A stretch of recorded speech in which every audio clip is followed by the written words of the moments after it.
Ano pong batayan nyo sa talata ng religion nyo? Ang batayan natin sa religion natin ay yan ay makikita natin sa Juan chapter 3 verse 3 to 5. Makikita natin yan dyan, yung born naging Christian, ipinanganak na muli sa Espiritu at sa katotohanan. Kaya nga nakita natin na ang tao ay nababago ang buhay. Amen. Kasi kung walang makakapasok sa langit, kung hindi ka ma-born again, ibig sabihin may panganak na muli. Basa, Juan chapter 3 verse 3 to 5.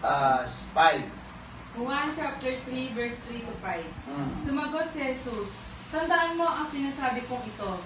Malibang ipinanganak muli ang isang tao, hindi niya makikita ang paghahari ng Diyos. Paano maipapanganak pa muli ang isang taong matanda na?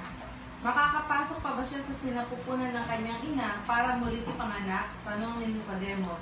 Sagot naman ni Jesus, "Tandaan mo ang sinasabi kong ito.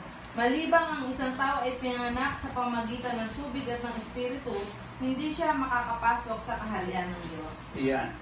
Ano ba ibig sabihin ng doon? Ano ba ang ibig sabihin ng ipinanganak sa tubig?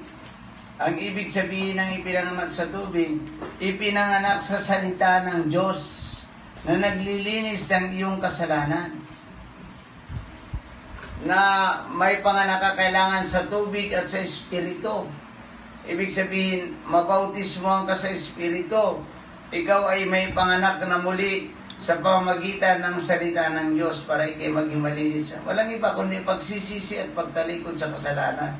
Yun ang ibig sabihin ng born again Christian.